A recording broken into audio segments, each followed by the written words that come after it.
Oh yeah. God's sake, give more power to the people, for God's sake. Hello, Local Matters family. This is Janice Allen Jackson welcoming you to another edition of the Local Matters podcast of Georgia. We are here to help you become a more engaged citizen and a more confident voter. If you would like to learn more about me or services provided by my firm, please go to janiceallenjackson.com. We also encourage you to check out some of our past episodes. We've done some great things, and most of those episodes are on YouTube. So we encourage you to go to our YouTube channel to check those out. Today, we are favored with a visit from a native daughter of Augusta. She doesn't do politics for a living, but I think she has just as good of a grasp on what happens politically as anybody else. And we're so pleased that she's joined us today to talk some about how we have to get ready for the 2026 elections. There are lots of offices on the ballot. There are lots of choices that we have to make, and this conversation helps us get started with how we think about those. So today is to help us be ready for 2026, but it's also to encourage us to be thankful for everything that happened in 2025. We are now in the holiday season in the last couple of weeks of the year. And while this year may not have been exactly what you expected, there is still much for which to be thankful. And if it was what you expected, we know that you are a better person because of it, and you'll take that energy with you into 2026. And of course, during the holiday season, we always ask you to be careful and be safe. So many people are spending time on the highways, in the skies, etc. There are lots of dangers lurking out there. So please be vigilant and take good care of yourself because you are the only you have. Thanks so much again for being a part of our Local Matters family. Please check us out on YouTube, subscribe to us there. We've got lots of good episodes for your viewing and listening pleasure. Local Matters family. Today we are joined by somebody who really is family. She is a native of Augusta, Georgia, just like myself. She is a member of the Delta Sigma Theta Sorority Incorporated, just like myself. And we enjoy our political discussions from time to time. So I have been threatening to bring her on the show for a while. And here she is. How are you doing today, Beverly Myers Tarver? I am doing very well, Janice Allen Jackson, and thank you for asking me to make my private concerns public. We really appreciate this. As you know, I've quoted you a couple of times. I've said I have this friend, she's a political savant who sometimes gets these election predictions right in a way that those TV talking heads don't. Also, sometimes beats the polls just based upon her life experience and some of the things that she has seen and heard over the years. So we will start by asking you, how is it that you developed so much political acumen? How is it that you're able to figure these things out?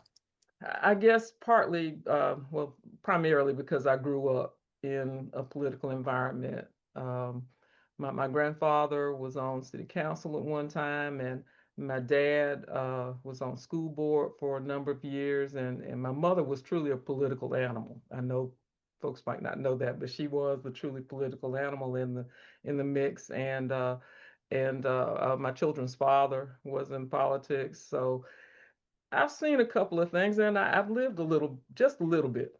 I've lived just a little bit, so Just a yeah. little bit, just a little bit. And you probably also grew up reading the newspaper like I did. Paid attention. Yeah, Yeah, yeah. yeah, I paid Always attention. paying attention, even when I was not in Augusta. My parents, who were voracious readers of the newspaper, would call me and tell me what was happening. So Hmm. even if I wasn't in town, I had a feel for what was going on Yeah. in in Augusta politics. And now we're at the point where Georgia politics have become such a big thing. We're sort of Mhm. the center of the political universe. As a purple state, everybody is paying attention to what happens in Georgia. So I appreciate you being with us today to sort of give us your thoughts, a little preview on what we see in 2026, where we anticipate all of those folks will go to the polls. We hope.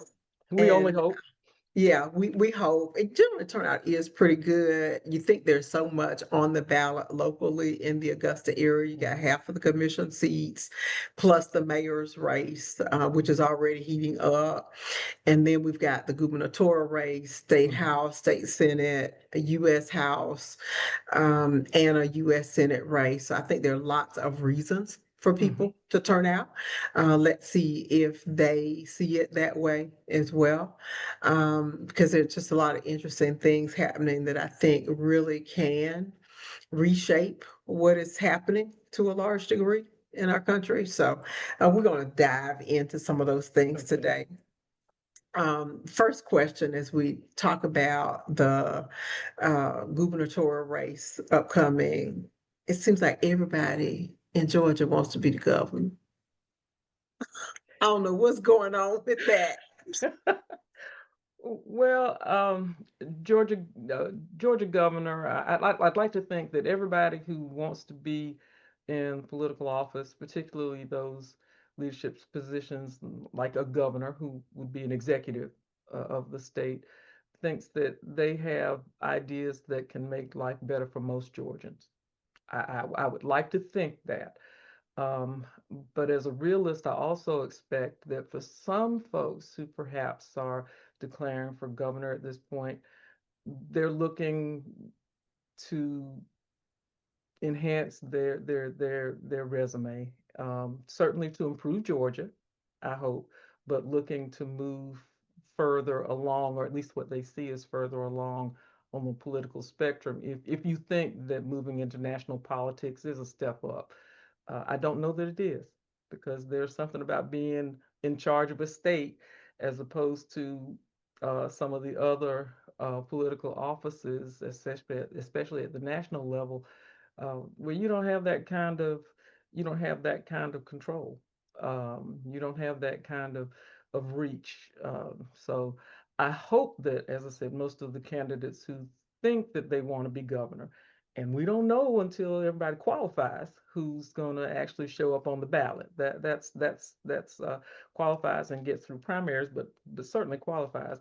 We don't know if all these folks are going to end up on the ballot. Some of them may just be there to speak their mind or speak their concerns. And when it comes time to put your name on the sheet to say I'm going to put myself out there for people to vote, to be on the ballot, they may or may not be there at that point. So I think that being governor of Georgia is obviously a coveted position. It's a coveted position, and it's a chance for someone to hopefully be able to make things better for most Georgians. And I would, as I said, I would hope that that's why they want to be governor. I'm not so sure everybody is, but I'd like to think that. It's interesting that you bring that up because during our lifetimes, there's only one person that rose from being governor of Georgia to Hmm. being president of the United States. Hmm. He died within the last year, Hmm. former President Jimmy Carter. And his trip to Washington was often not a pleasant one. No, no. Um, But if you are a student of civics or history, you'll recognize that Jimmy Carter did a lot of things that we take for granted as being positive forces in government. He didn't get the credit at the time, but rarely do you get credit at the time when you're making change and making folks uncomfortable. But his resume is impressive if you go back and look, and it's a hindsight thing. Exactly. Yeah, but now if you remember when Jimmy Carter's name came up for governor, as a matter of fact, I want to say it was a Grizzard cartoon that had a snowball in hell and chasing Jimmy Carter. I think it was him chasing Jimmy Carter. You know, his chances of becoming president of the United States. But he did some remarkable work both as governor of Georgia and as president of the United States. I mean, unfortunately, his presidency was marred, you know, at the end, but um, he did some really positive things that have lasted, have lasted past the test of time, or they've stood the test of time, that at the time were not considered to be the popular thing to do, if that makes any sense at all. Yeah. He challenged the conscience of the country. Hmm.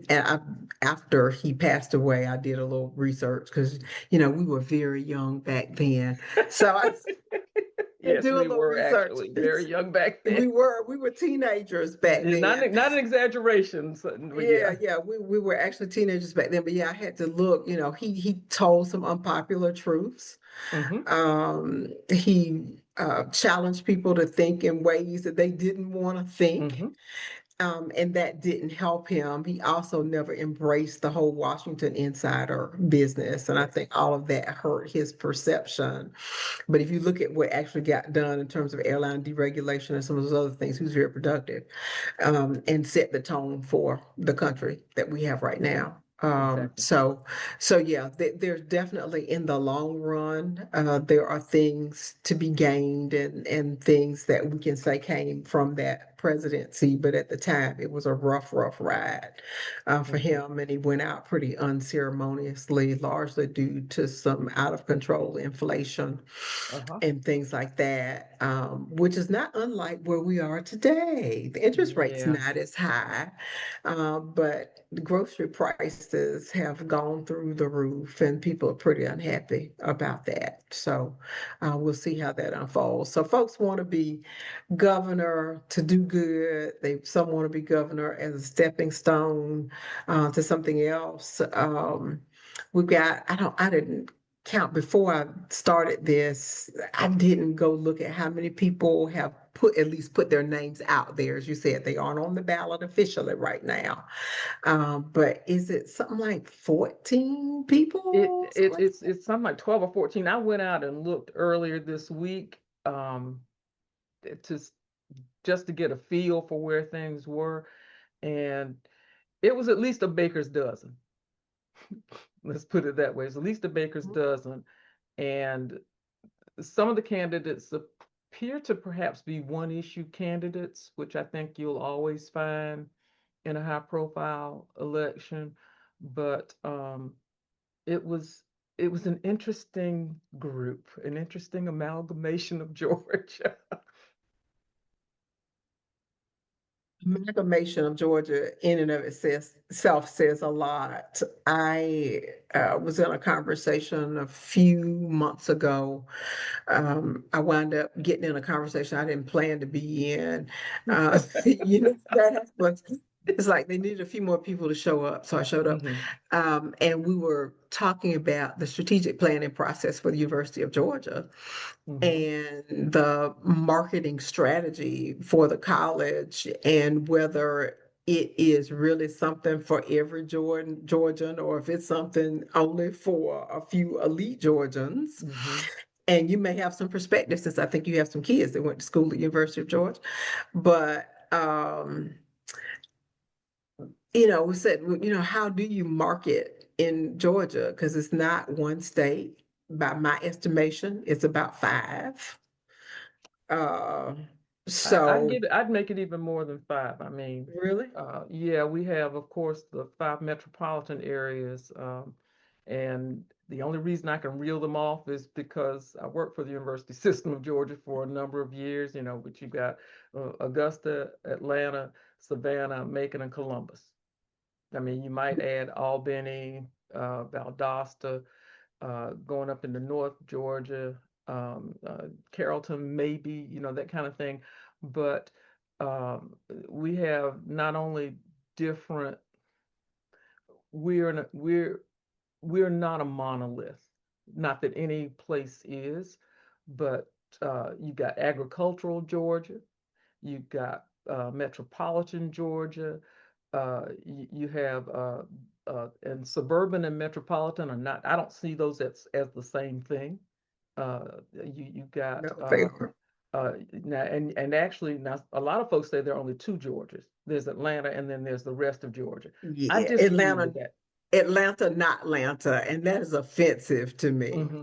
Yeah, when I I hear think that. I don't think that, I think that Atlanta is its own, but I think that each of those other metropolitan areas in particular have unique characteristics that are also reflective of Georgia.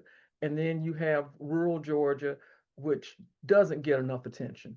It simply doesn't get enough attention. Um, and it's it's sad because that's where our roots are for, I mean, now I've never farmed, but a couple, two or three generations back, my folks farmed. And I don't have that connection to the land, but uh, uh, but we forget about it when we're talking about political issues and things of that nature. The recent cuts to programs to areas based, from the federal government, and folks, we don't need to support this, we don't need to support that. But some of the things that were cut were integral to rural Georgia because it's not profitable for for-profit folks to go there and do that. So you had to have government go in and do some things. So when your local public health department doesn't get that federal grant, then your grandchild might not get their health checkup, or they might have to wait 3 months to get a health checkup, or whatever, that kind of thing. So I think that we have to remember that Georgia is not a monolith, and we can't allow ourselves to be painted that way. Absolutely, absolutely correct. Did some work. In fact, within the span of a couple of days, I was in Southwest Georgia and I was in North Georgia, about Mhm. 25 miles from the Tennessee line. And if those aren't two different places, I don't know what is. The mountains versus the plains almost. I mean, demographically, they're Hmm. different. You look at how folks make a living in those areas, Hmm. because I was in carpet country up Okay. there, Dalton, okay. in Dalton. And it's just a whole different place, and folks need to come to terms with that. And I wonder, will the winner of the gubernatorial election be the person who is best at helping those folks see what they have in common? I don't know what the trick is to winning the I don't know that governorship. I don't know that there's a magic potion or a magic anything, but I would hope that we get someone who at least recognizes the need for attention to all of those areas. I mean, your recent travels took you geographically to places that were just very different. I would suspect that you Mhm. had to have two different wardrobes almost to manage Yes. between the two. So you can't be focused on just the cities, and you can't just be focused on just the rural areas. You got to recognize that they're interdependent. Um, we can't have one without the other. We we don't function as Georgia one without the other, and they have different needs and different uh, they have different benefits and different needs, different benefits and different needs. Exactly. And a successful state executive sees that and Yeah. understands that. Hmm. Let's hope that there's enough to get the right person, enough support to get the right person in. And at this point, I don't know who the right person is. I don't have a clue, because I just I want to see who gets on the ballot and what their true platforms are going to be. I read something in the AJC within the last few weeks. AJC is in Atlanta Journal-Constitution. Within the last few weeks, it indicated that 40% of Democrats were in support of former Atlanta Mayor Keisha Lance Bottoms. And I got to say, that surprised me. I don't know about you, but I was really surprised.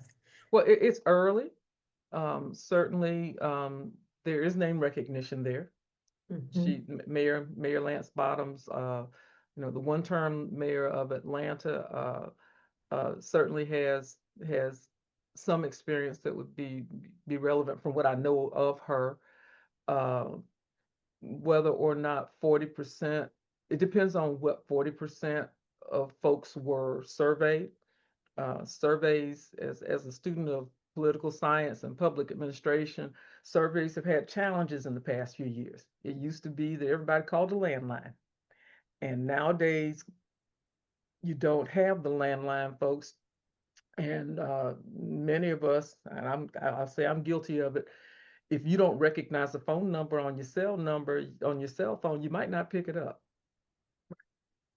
So you don't know whether you don't know the 40%, if it's a true cross section. Um, and again, depending on who's on the ballot, the 40% might not be enough. You never know. And between now and qualifying in April, anything can happen. The legislature is going to be in session, for what is it, 40 days and 80 nights. We have seen things turn quickly uh, during a legislative session. So I can't say I can say you can say 40% today with all those unknowns out there, and it might not mean anything tomorrow. It could turn quickly. It can turn very quickly, and I have seen it turn. I've seen it turn. Yes, So we have. And this Democratic primary is in May, I hmm believe. yeah, Okay. All right. qualifies in April, from what I understand. All right. Yeah, things could change a lot there. And help me, Jeff Duncan, who was lieutenant governor during Brian Kemp's first hmm term, I think he switched from the Republican Party. To Democrat, from what I understand. Yes, and we're expecting him to be on the ballot as well as of right now, correct? And that can change that can change the equation significantly. Uh, Georgia, I think, is in the conversation, partly because of the way national politics are going, Hmm. and we sometimes we're a bellwether, sometimes we're not. But right now, I think the Georgia's in the conversation with the broader national conversation about the way the two major parties are functioning or dysfunctioning, whichever way you want to look at it. Um, so it's going to be an interesting time. Well, Georgia's always interesting, though. Um, it- we we provide a good show every time when We election really time do, comes down around. to the wire. I mean, Always. literally down to the wire. You can go on any of the national news networks during a big election, and at 1 o'clock in the morning, they're usually talking about Georgia. Now, sometimes it's because all the votes haven't been counted. True. There are a couple of our counties that shall remain nameless that are always slow in getting their votes counted. So you're holding out to see, what happened in those particular counties. But also because we have taken on that purple hue. hmm We used to be very Democratic, and then we became very Republican, and now the pendulum seems to be swinging. hmm Most recently in the Georgia Public Service Commission elections. Um, and I admit I think, surprised because it's a daunting challenge to run a statewide election, hmm particularly for something, they tell you you're running from one district, but you got to run statewide. hmm And folks that, as far as I know, did not have any major name recognition Yeah. running against incumbents came out of that thing with the victories. Yeah, but they ran against incumbents who also didn't have a lot of name recognition. The Yeah. Public Service Commission, in and of itself, to I would venture to say a large swath of Georgians. I'm not going to say the majority. I'd like to think that we are somewhat informed, but don't have a clue what the Public Service Commission does, what they impact, or what their charge is.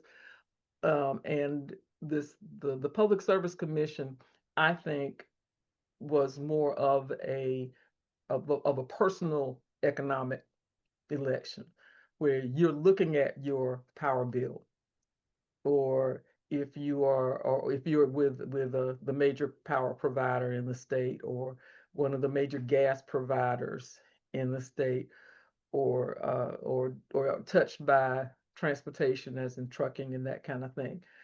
I think that folks voted personally, the few that voted. Now, I'm going to say that because, Small. It was yeah, small to me. I went to the polls. I went to the polls early. I early voted, I think, the Wednesday or Thursday before election day. And I want to say not 300 people had voted at the poll that I voted at. And it's the eligible voters are at least 10 to maybe 50 times that. So I don't know that we can extrapolate anything from that Okay. election, because, as I said, I Okay. really feel like you had people who uh, incumbents who didn't have name recognition, and challengers who also didn't have name recognition. And the deciding factor was, as I said, what you're looking at based on your electronic bill that comes, to your email, or Mhm. the notice that comes in the Mhm. mail, that's in your communication. We used to say in the mail, but most of us, I guess, well, many of us now get the e-bill or whatever. Mhm. And they were saying, well, no, wait a minute, what happened? Yeah, we Yeah. had a Hurricane Helene cleanup, but shouldn't they have had a contingency for that? And I don't know how you have a contingency for something that I have never seen in my lifetime, and my parents had never seen in their lifetime. But shouldn't they have had a contingency for it? But I'm paying for it, and they might not have even known that they were paying for Hurricane Helene cleanup. It might have just been, why my bill go up? I didn't use more power, or more Yeah. gas, or whatever That's it. the. And some of us didn't open the email. If you're like me, you just look at your bank account and you see what came out, and you're like, huh? Uh-huh.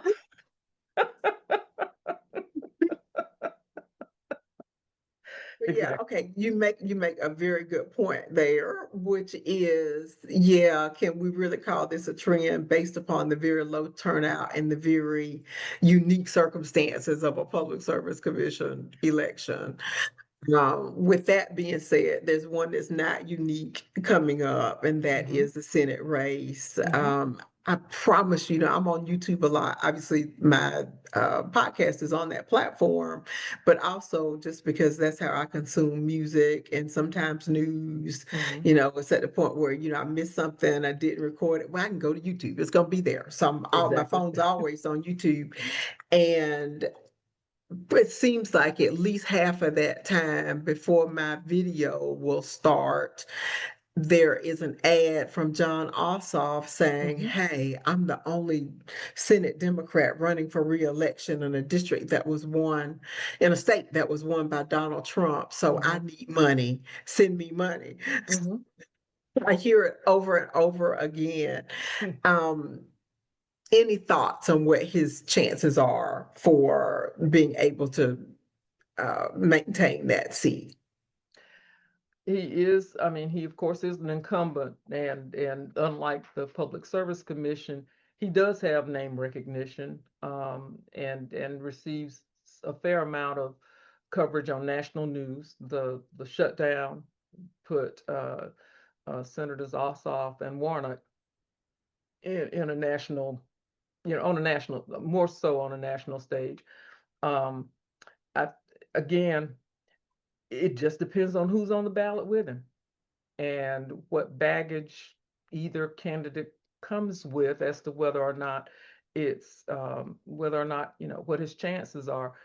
Uh, I kind of think the national environment will impact his election. I just kind of have a feeling well, not feeling, just from previous experiences. Um, eh, right now things are so very uncertain, and I don't mean uncertain in that, change is inevitable, but uncertain in that we are in a new political landscape that I don't think any of us could have imagined. I know I didn't. When I was taking ninth grade civics, if you told me uh, that we would have a national environment where uh, Congress pretty much the National Congress ceded their authority over to another branch of government, or where you have national figures telling state governments to change their districts, to redistrict for a stated political end, not a need to be more reflective of the population. There's not even a pretense that this is anything but a change to maintain, well, to attempt to maintain a certain majority or in our legislative branches, uh, even though that doesn't always work out. Uh, Gerrymandering comes back to bite you every time because people do not stay in the same places. We move because of necessity. Sometimes we move for convenience, and sometimes we move just because of desire. And while you're trying to manipulate those lines and draw those lines, people, the movement in and out of those areas is fluid. That's just the way it is. But we have an environment where folks are blatantly or directing folks to do things that, let's see, 10 years ago, I would never imagine that a state legislature would take that seriously. I could imagine the state legislature, and I'm not saying legislator, a legislator saying, you must be crazy if you think we're gonna do that. And folks have such a fear of being primaried out that they're rushing to do these things. And I'm sitting here going, whoa, wait a minute. You might want to think about 10 years down the road when you may or may not be in office, but your not predecessor, the one who follows you has to deal with this, or the fallout from this. So with regard to the question about John Ossoff, I think it's just going to depend on how messy things get uh, on the national scene. I kind of think that one will I think the national politics will impact that one, uh, and whether or not Georgians start feeling more stressed if Congress doesn't come up with a solution that's acceptable to both houses and to the president, on the affordability for health insurance on the exchanges. That's a pocketbook issue. That's a personal economic issue. And if you get that notice and your bill has gone up by whatever percentage, and you have a child or a family member, or you yourself have to maintain coverage, and you got to make a decision as to whether or not you pay this increased premium, or you buy food.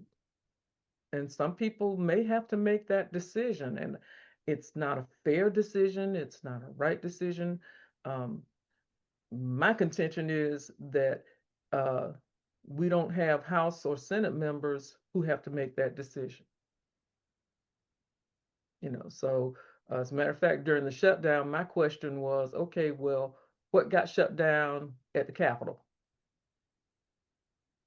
Did the parking guy go home? Or was the parking lot still protected where they, might have driven their cars in? As we've seen, the Capitol Police don't get off just because there's a government shutdown. So I'm saddened that the reality does not seem to match the reality for constituents doesn't necessarily match their representatives' understanding of the world, at least in my opinion. So Very astute observation. I'm going to go here. You can say you want to respond to it or not, but I am going to go here. I was okay. talking to a friend of mine, another long-term friend, a few weeks ago, and she was saying, during the government shutdown, she was saying, you know, I just don't like the way this discussion is playing out. You've got something as serious as this, and both parties look a little weak here.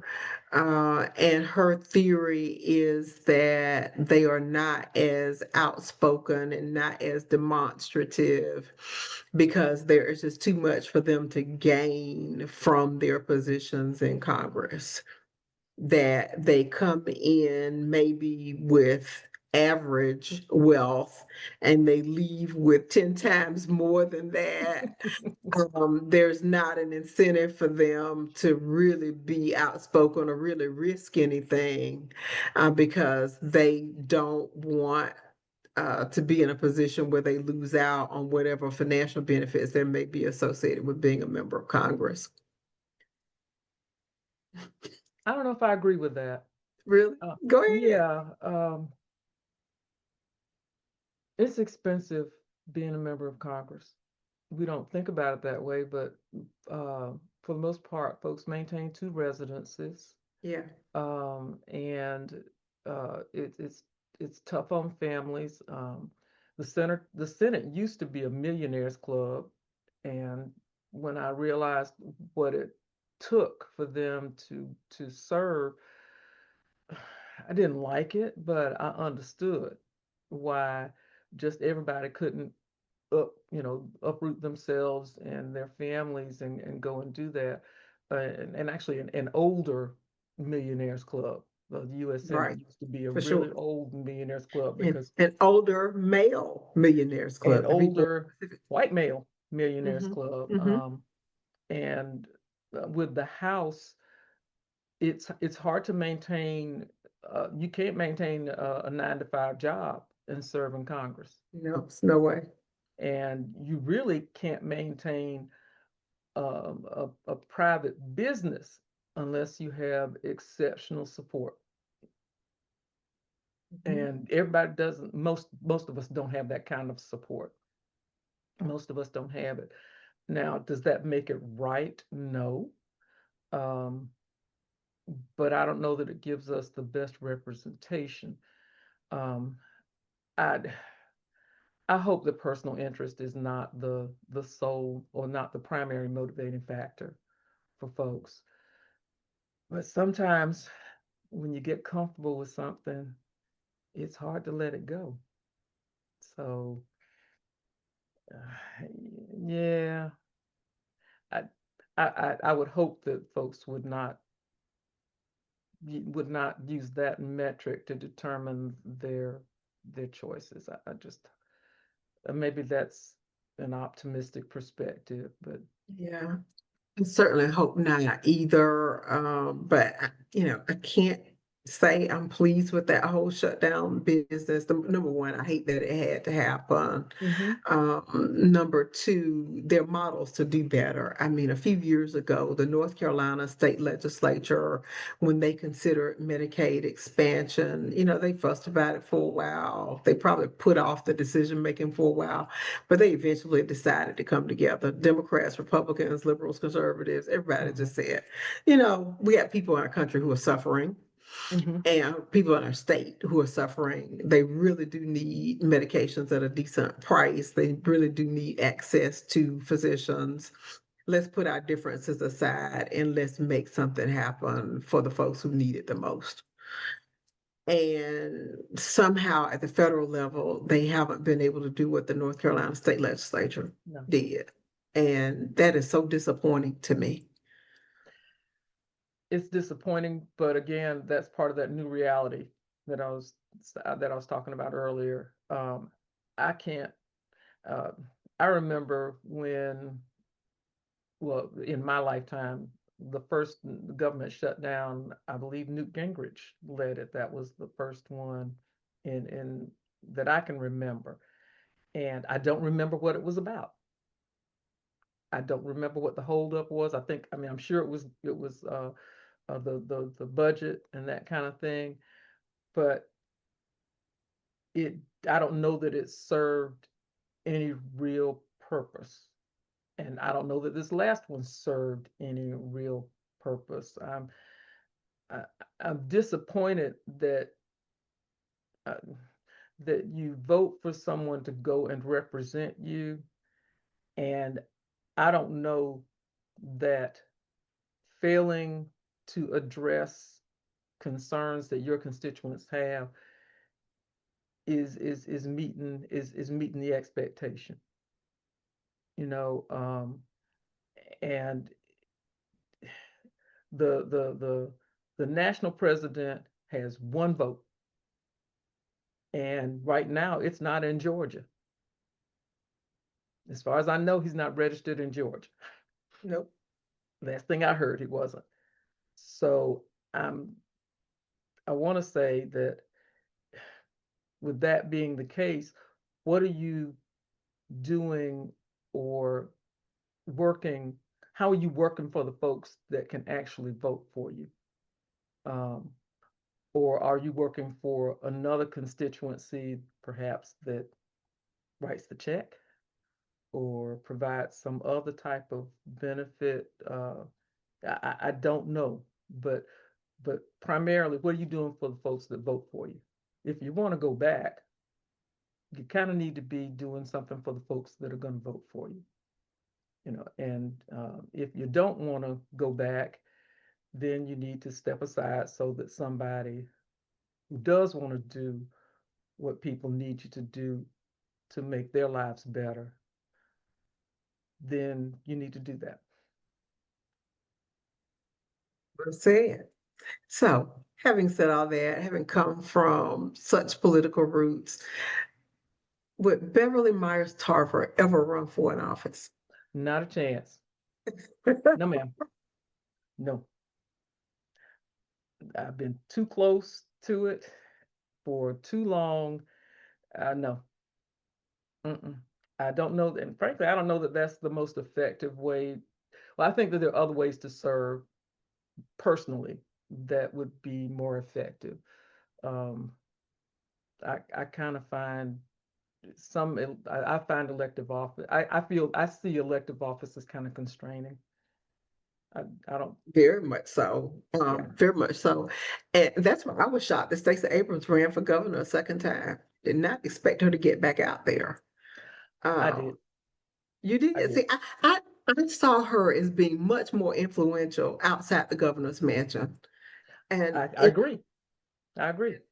she built national stature basically while not being in office. True. And I was shocked when she ran the second Um, time. well, as a veteran of a few family political campaigns, I can tell you, getting losing a campaign is something that someone never gets over. Not until they win that next one. So does it become an ego thing? To some degree, but you have to have ego in order to put yourself up for public office. I don't Hmm. necessarily consider that a negative.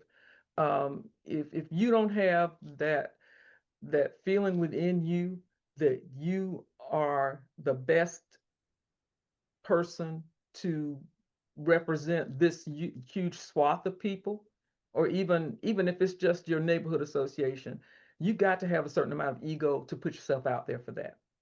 You For can't sure. tell me that somebody who doesn't have that puts themselves in that kind of a light, um, to be scrutinized, and to be scrutinized by by a majority of folks who will never meet you.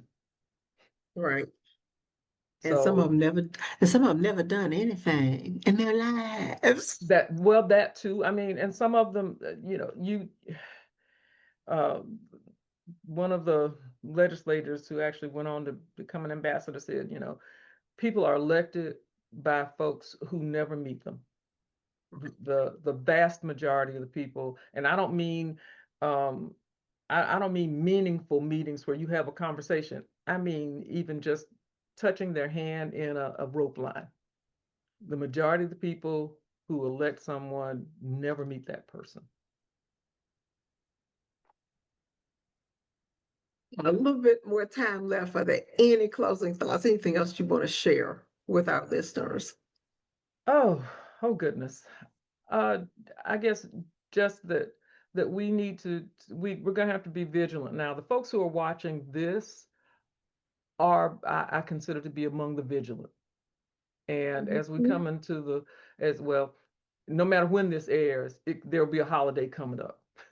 No matter when this airs. So when you get with your family and friends, this is my public service announcement from the organizations that I belong to. You mentioned one at the beginning, and I'm a member of the Links Incorporated, and everybody wants to increase voter awareness and participation. I think that that's something that we have, we've been lacking in civics, and I want to give a shout out to my civics teacher Vivian Rozier, because every time I see Miss Rozier, I tell her that she is sorely missed, because we don't have the discussions. We get together for holidays and we say we can't talk about politics, we can't talk about this, we can't talk about that, but you can talk about, okay, check your voter registration. If the only time you vote in presidential elections, very likely you won't be on the rolls when the next presidential election comes around. Uh, be aware, even if you don't read the newspaper, look at the 5 headlines. You know, get get some, some insight. Uh, get some insight into your local politics, your state politics. Don't just think that the national scene is all that there is. Um, One of my professors at Augusta College back all those years ago said all politics is local. Or is that James Carville? I can't remember who. Well, several folks have probably said Yeah, that, lots of folks have said that over but time. all politics is local. And if you're not paying attention to what's around you, then stuff's going to happen that's going to impact you that you have had no say in, no control over. Not that you have control anyway, but you won't even know that it's coming. And you want to be aware. Um, that's, I guess that's my parting shot there, that you need to be aware. And if you aren't paying attention, trust me, your competition is. Sure, for sure. Thank you so much for sharing your insights from your perspective. And thanks so much for encouraging our listeners to become more engaged and to talk to others about getting more Yes, engaged. please. Yeah. Well, Yeah. thank you. And this is actually fun. I was a little worried, but I'm okay. No need to be worried. Just talking to a friend. Yeah, but it's a friend that has a podcast on YouTube that comes up on my feed. So, Thank you so much. but thank you for the opportunity. I close with my favorite Bible verse, 2 Timothy chapter 1, verse 7. For God hath not given us the spirit of fear, but of power and of love and of a sound mind. This show is designed to contribute to each of those, giving you the power that comes with knowledge, demonstrating love for your local community and offering you wisdom for decision making so that you possess a sound mind when it comes to these topics. Please tune in to Local Matters next week as we drop new episodes every Wednesday on SoundCloud, Spotify, Apple Podcasts, and sometimes YouTube. Thanks so much for being a part of the Local Matters family.